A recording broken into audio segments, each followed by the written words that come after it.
Você sabe que uma das funções da história é facilitar a compreensão do presente.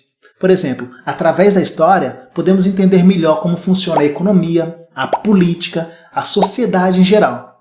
Mas tem algumas práticas comuns, corriqueiras do nosso cotidiano, que têm um peso histórico muito relevante e vale a pena a gente conhecer. Por exemplo, a bebida alcoólica, que é tema desse vídeo.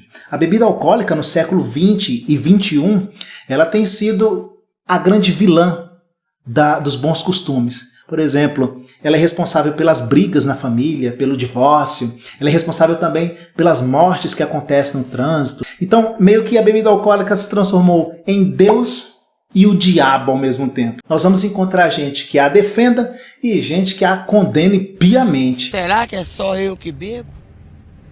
Será que é só eu que tô bebendo? Hein? Claro que não, meu amigo. O consumo de bebida alcoólica se estende, ele se perde de vista ao longo da história. E é sobre esse tema que a gente vai conversar nesse vídeo. Eu sou Elias Filho e esse é o canal Vozes da História.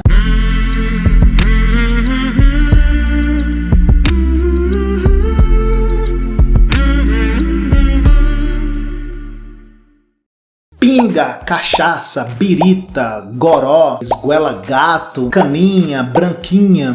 Nós temos uma série de nomes, incontáveis nomes carinhosos, apelidos que a gente batizou a bebida alcoólica. Hoje temos botecos organizados, bares luxuosos, inclusive com barmans especializados em vários tipos de bebidas. E você pode se perguntar, será que sempre foi assim? E a resposta é sim, sempre foi assim. Sempre foi assim porque nós só mudamos a forma de fazer, o local onde fazer, porque o elemento principal, que é o álcool, sempre esteve presente. Ele caminhou conosco durante toda a história da humanidade. Queira acreditar ou não, meus amigos, 40 milhões de anos atrás, primatas já se deliciavam com aquelas frutinhas fermentadas naturalmente. Aquilo tinha ali por volta de 5% de álcool, já dava para fazer uma festança. Da nossa espécie, os registros da primeira poção alcoólica, eles datam de 8.000 anos antes de Cristo. Adivinha de onde vem a primeira poção alcoólica? Da China, direto de Jiahu. A análise dos vasos onde se encontrou essa poção alcoólica, uma mistura de uva, arroz, cereja e mel. Tudo isso fermentado. Essa mistureba toda, o gosto dela ficava entre o vinho e a cerveja. Um arqueólogo e químico da Universidade da Pensilvânia, chama-se Patrick McGovern, ele reproduziu em laboratório essa poção e achou o sabor um pouco amargo. Então é melhor a gente ficar com a nossa caipirinha mesmo, é mais fácil de fazer e a gente já conhece o sabor, né? Fato é que os sumérios aperfeiçoaram essa poção. Eles fizeram outros tipos de bebidas e algumas inclusive com base em trigo e cevada. Trigo, cevada, adivinha? Tava aparecendo aí, surgindo, nascendo a nossa cerveja. Isso mesmo, só que a cerveja era uma bebida de elite. Para vocês terem uma ideia, os aristocratas sumérios, eles tomavam a cerveja com canudinho de ouro.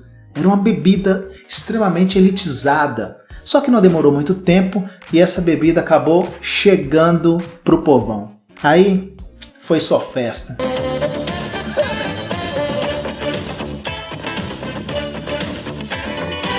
Agora, os bares, os famosos botecos, eles têm uma história à parte. Hoje todos podem frequentar, mas nem sempre foi assim. Quando não existia boteco, as pessoas reuniam-se, comemoravam, bebiam em casa mesmo. Os gregos tinham até um nome para isso, chamava-se simpósio. Era uma festa particular que acontecia no Andron. O Andron significa Sala dos Homens. E nós temos registros de que nesses eventos Aristóteles, Platão, Sócrates, Xenofonte, filósofos muito conhecidos por nós, participavam desses eventos com debates filosóficos, discussões políticas, logicamente tudo regado a muito, mas muito álcool. Simpósio hoje significa aqueles debates acadêmicos que as universidades promovem, bem animados. O nome, portanto, é uma inspiração desses eventos, dessas festas particulares que acontecia na Grécia Antiga, onde as pessoas enchiam a cara e aproveitavam o bom da vida. Mas você deve estar se perguntando, e as tavernas? As tavernas são aqueles bares onde as pessoas iam, enchiam a cara, tinha muita briga, são representados em filmes da Idade Média, da Idade Antiga. Essas tavernas, elas existiam nessa época muito mais como uma hospedaria, né, estalagens, uma espécie de hotel, do que como um boteco propriamente dito. O cardápio principal não era o álcool, apesar de ter o álcool lá para poder servir para os seus hóspedes. Esses bares, eles têm menção no Código de Hammurabi da Babilônia.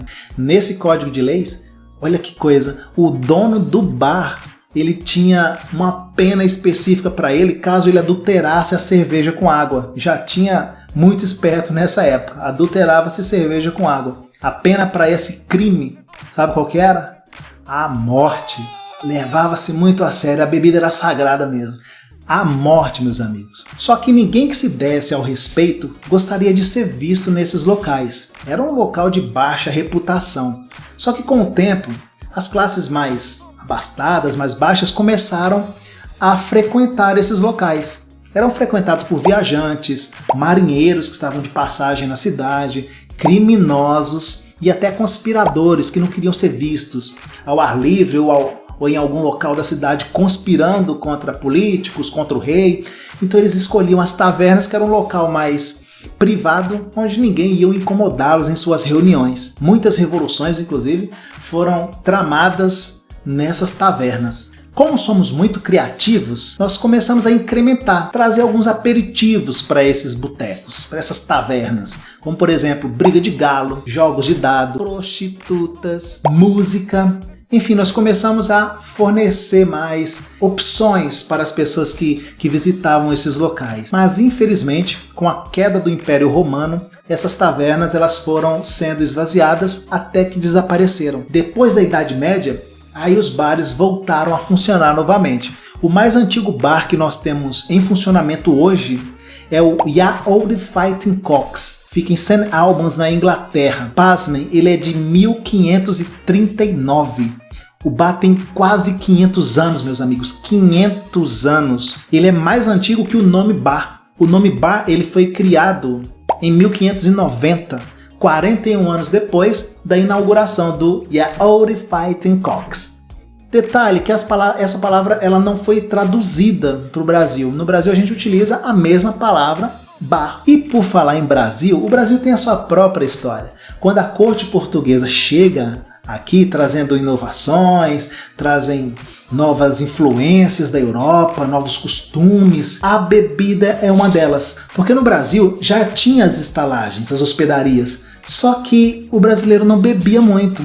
Estranho isso, né? O brasileiro bebia pouco. Isso é um costume que foi incorporado também, trazido pelos portugueses aqui para o Brasil. Então, quando os portugueses chegam aqui, traz a noção do que é um bar, por exemplo, vai ser criados os primeiros bares, logicamente para a elite, né? Só a classe rica que frequentavam esses locais. Para o pobre, para a classe mais abastada, nós tínhamos as bodegas. Até hoje tem bodega em várias cidades do interior, né, que são aquelas vendas. Do nome bodega, a gente tirou o nome boteco, deriva de bodega. Nesses estabelecimentos não tinham prostitutas, então ficava mais fácil para os maridos convencerem as esposas a aceitarem, né, com que eles fossem nesses estabelecimentos tomar a pinga ali, a pinga inclusive que era fabricada nos engenhos de açúcar do próprio Brasil, aqui mesmo do país. Lembrando que até metade do século XX as mulheres, exceto as que trabalhavam nesses locais, elas eram proibidas. Não era permitido as mulheres irem em bares, botecos, tavernas, portanto nem imaginavam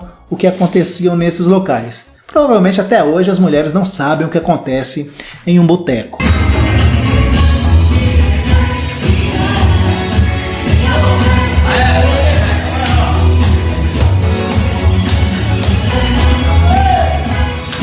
Muito bem então, meus amigos. Então, da primeira frutinha fermentada, experimentada por nossos ancestrais, primatas, até as químicas modernas de hoje, que lucram bilhões com a produção de bebida alcoólica, nós percebemos que a birita e a história da humanidade, elas estão entrelaçadas, elas caminharam juntas, elas evoluíram juntas. Eu espero que você tenha gostado desse vídeo. Se gostou, deixa o seu like, compartilhe esse vídeo com a sua galera e se inscreva no canal. Ativa o sininho aí para que você receba em primeira mão tudo que a gente produzir aqui. Deixa nos comentários também aí as suas sugestões. Nós vamos produzir vídeos semanalmente e é bom que a gente esteja alinhado com o que você quer ver, com o que você gostaria de ver aqui no canal.